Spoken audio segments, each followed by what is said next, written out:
Assalamualaikum warahmatullahi wabarakatuh. Innal hamdalillah nahmaduhu wa nasta'inuhu wa nastaghfiruh wa na'udzu billahi min shururi anfusina wa min sayyiati a'malina may yahdihillahu fala mudhillalah wa may yudlilhu fala hadiyalah. Ashhadu an la ilaha illallah wahdahu la syarikalah wa ashhadu anna Muhammadan abduhu wa rasuluh la nabiyya wa la rasula ba'da. Qala Allah Ta'ala fil Qur'anil Karim, A'udzu billahi minasyaitonir rajim. Bismillahirrahmanirrahim. Ya ayyuhalladzina amanu kutiba alaikumusiyam kama kutiba alal ladzina min qablikum la'allakum tattaqun. Amma ba'du. Pertama-tama, marilah kita panjatkan puja dan puji syukur kehadirat Allah Subhanahu wa Ta'ala yang telah melimpahkan kita, memberi kita hikmah dan inayahnya kepada kita semua sehingga kita diberikan nikmat kesehatan seperti saat ini. Salawat serta salam semoga senantiasa tercurahkan kepada junjungan kita Nabi Muhammad sallallahu alaihi wasallam yang telah membawa kita dari zaman jahiliyah menuju zaman yang terang benderang seperti saat ini. Ya, kali ini saya Yuda Maulana NIM 20 10 90 10 08 akan menyampaikan materi bab 5 ini yang tentang iman kepada makhluk gaib. Iman kepada malaikat, makhluk gaib. Semua makhluk yang diciptakan Allah Subhanahu wa Ta'ala dapat dibagi menjadi dua, yaitu yang gaib dan yang nyata. Yang membedakan keduanya adalah bisa atau tidaknya dijangkau oleh panca indera manusia. Yang dimaksud gaib dalam pembahasan ini adalah yang mutlak. Segala sesuatu yang dapat dijangkau oleh siapapun dan kapanpun. Untuk mengetahui dan mengimani wujud makhluk gaib menempuh dua cara, yaitu melalui berita atau informasi yang diberikan oleh sumber tertentu. Yang kedua, melalui bukti nyata bahwa makhluk tersebut ada. Misalnya malaikat. Kita mengetahui berdasarkan berita dari Rasulullah Shallallahu Alaihi Wasallam. Dan kedua, bukti nyata adanya malaikat seperti adanya malaikat maut yang ditugaskan Allah untuk mencabut nyawa manusia. Nah, siapakah malaikat itu? Malaikat adalah makhluk gaib yang diciptakan Allah dari cahaya dengan wujud dan sifat-sifat tertentu.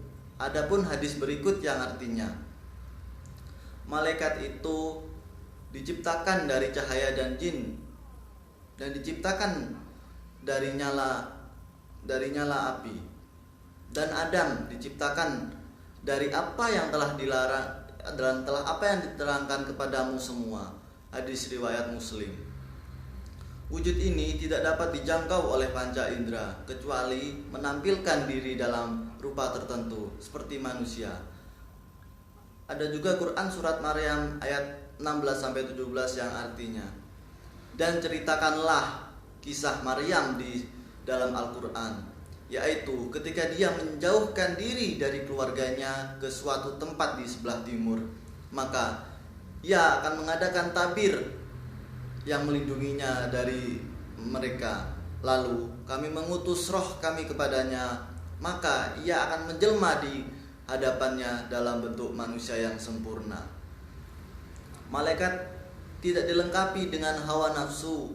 Mereka memiliki keinginan seperti manusia, tidak berjenis kelamin dan tidak berkeluarga. Hidup dalam alam yang berbeda dengan manusia. Malaikat adalah hamba Allah Subhanahu wa Ta'ala yang sangat mulia. Malaikat selalu memahami diri kepada Allah dan patuh atas segala perintahnya, serta tidak pernah berbuat maksiat dan durhaka kepada Allah. Dan nama dan tugas malaikat, jumlah malaikat sangat banyak. Tidak bisa diperkirakan. Ada perbedaan tingkatan di antara mereka, baik dalam kejadian, tugas, pangkat dan kedudukan. Sebagian dari malaikat diberi nama-nama dan mereka sebagian dari mereka hanya dijelaskan tugas-tugasnya saja. Ada yang bertugas di alam ruh, bertasbih kepada Allah, memberikan salam kepada ahli surga dan menyiksa penghuni neraka. Ada yang bertugas di alam dunia, menghubungkan dengan manusia seperti mencatat amal, mencabut nyawa, menurunkan hujan, menumbuhkan tanaman dan lain-lainlah sebagainya. Di antara nama dan tugas malaikat adalah yang pertama ada malaikat Jibril.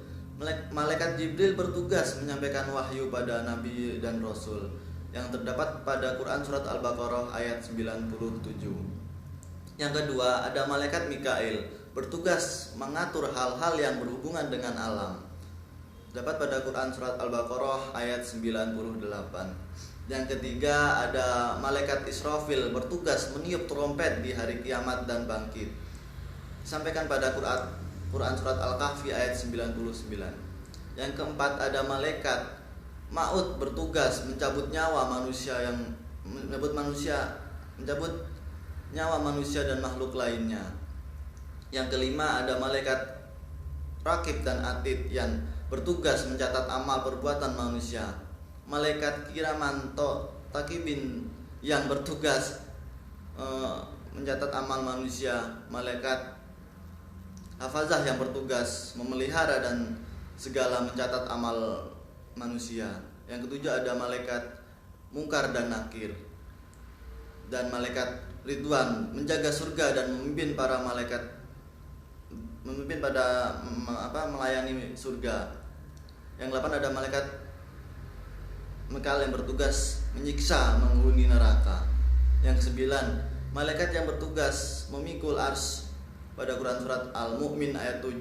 Dan yang terakhir 10 malaikat yang bertugas menggerakkan hati manusia untuk berbuat kebaikan dan kebenaran. Rasulullah SAW bersabda, syaitan dapat menggerakkan hati anak Adam, demikian pula malaikat dapat menggerakkan hati bisikan setan berupa godaan untuk melakukan kejahatan dan mendustakan kebenaran. Sedangkan ajakan malaikat berupa dorongan untuk berbuat baik dan meyakini kebenaran. Hadis riwayat Ibnu Abi Hatim dan Tirmizi. Malaikat yang bertugas mendoakan orang-orang yang beriman supaya diampuni Allah segala dosanya, diberi ganjaran surga dan dijaga dari segala keburukan dan doa-doa lain.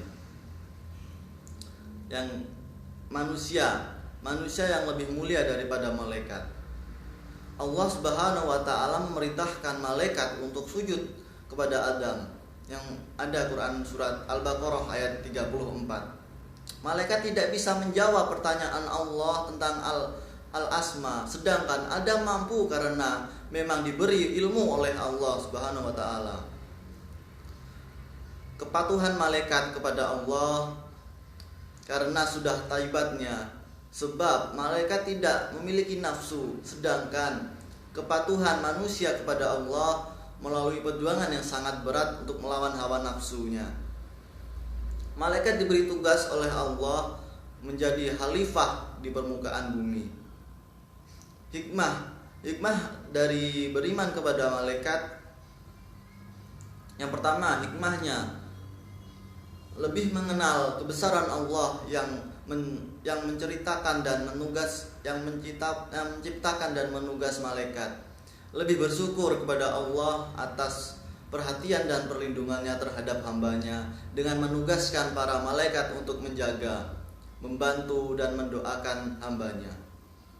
Yang ketiga, berusaha berhubungan dengan malaikat dengan cara mensucikan jiwa, membersihkan hati dan mengingatkan ibadah kepada Allah, sehingga seseorang akan merasa beruntung bila termasuk golongan yang didoakan malaikat, sebab doa malaikat tidak pernah ditolak. Yang keempat, berusaha selalu buat kebaikan dan menjauhi kemaksiatan, sebab ada malaikat yang selalu mengawasi. Yang selanjutnya ada jin, iblis dan syaitan. Secara etimologi, jin berasal dari kata jannah yang artinya bersembunyi. Dinamai al-jin karena bersembunyi dari pandangan manusia. Iblis berasal dari kata albasa yang artinya putus asa. Dinamai demikian karena iblis putus asa dari rahmat Allah atau kasih sayang dari Allah Subhanahu wa taala.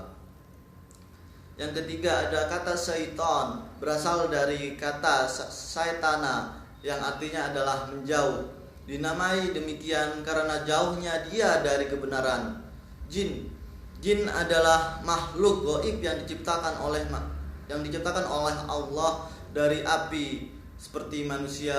Di antaranya mereka ada yang patut dan ada yang durhaka. Yang durhaka pertama kali adalah iblis, anak cucunya disebut syaitan. Mungkin cukup sekian yang bisa saya sampaikan. Bila ada kesalahan saya mohon maaf yang besar-besarnya. Nun wal qalam wa ma yasturun fastabiqul khairat. Wassalamualaikum warahmatullahi